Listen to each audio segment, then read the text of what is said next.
ज्ञानेन्द्र शाहलाई लिएर नारायण हिटीमा राखिदियो के हुन्छ त भने क्या त्यसपछि प्रधानमन्त्री को हुने हो र राजेन्द्र लिङ्गदेन हुने हो र अथवा ज्ञानेन्द्र शाही प्रधानमन्त्री हुने हुन् र राष्ट्रपतिको ठाउँमा राजा राखौँ भनेको त केही कुरै मिलेन नि के हो भयो त्यो त झन् केही पनि भएन प्रधानमन्त्री त उही ओली देउवा प्रचण्ड मध्ये एउटा हुने त हो नि ज्ञानेन्द्रजीलाई के छ भने भनाइ जनताको जनजीविकाका सवाल बोलिदिनु पर्यो क्या त्यहाँ भ्रष्टाचार किन बढ्दैछ सरकार किन निरङ्कुश हुँदैछ यस्ता किसिमका आवाजहरू उठाइदिनुहोस् बोलेको म देखि पनि रहेको छु अझ जोडतोडका साथ त्यो उठाइदियो भने अझ जनताको बिचमा चाहिँ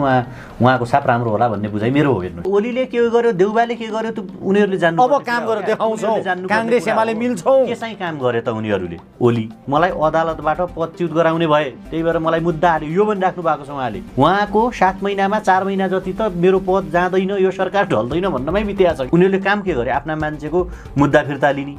कुलमान घिसिङलाई काम गर्न नदिने अपराधीहरूलाई संरक्षण गर्ने बाहिर लड्ने हो सांसदहरू खुला मञ्चमा आउँछन् कोही इतिहास पढ्छन् कोही भूगोल पढ्छन् कोही अर्थशास्त्र पढ्छन् कोही राजतन्त्र पढ्छन् कोही गणतन्त्र पढ्छन् त्यहाँ पढ्ने हो नि अनि संसद भवनभित्र बस्ने कोही इतिहास पढाउने कोही चाहिँ केही पढाउने कोही केही गर्ने जनताको समस्यालाई लिएर को बोलेको छ त्यहाँ भन्नु न ल रवि लामी छानेजीलाई उहाँहरूले धरौटी माग्नुभयो अदालती प्रक्रिया मार्फत धरौटी लिनुभयो आफ्टर द्याट के त खै त पीडितहरूले पैसा पाएको कहाँ गयो त्यो पैसा कोले खायो सहकारी ऐन बनाउने को सहकारीको नियमन गर्ने आधिकारिक संस्थान बनाउने को नयाँ आएको राजनीतिक दल अब यसलाई ठेगान लाउनुपर्छ तर्साउनुपर्छ यसलाई जनताको बिचमा खुल्याउनुपर्छ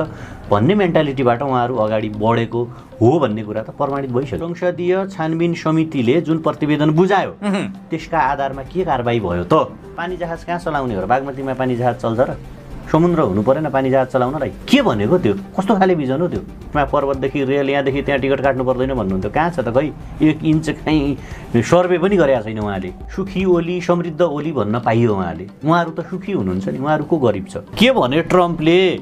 एमसिसी परियोजनाको पैसा कसरी रोक्यो युएसआइडीको फन्ड कसरी रोक्यो अर्थ मन्त्रालयले के भनिरहेको छ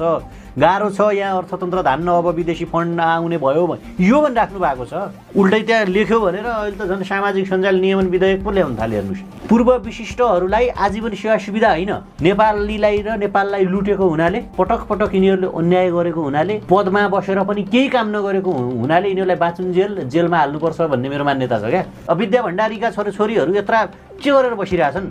होइन अब रामवरण यादवको छोराछोरीहरू छैन सभामुखहरूको छैन उपराष्ट्रपतिहरूको छैन पदमा हुँदाखेरि पनि लुट्ने पदबाट बाहिर गए पनि लुट्ने एउटा राजालाई उनीहरूले विस्थापित गरे सामन्तको प्रतीक भनेर अहिले त भने नेकपा माओवादी केन्द्रको राजा प्रचण्ड एमालेको राजा ओली होइन कङ्ग्रेसको राजा देउबा जनतालाई हिजो पनि रैती बनाइएको थियो जनतालाई आज पनि रैती बनाइएको छ सहकारी ठगी प्रकरणमा काङ्ग्रेस सांसदको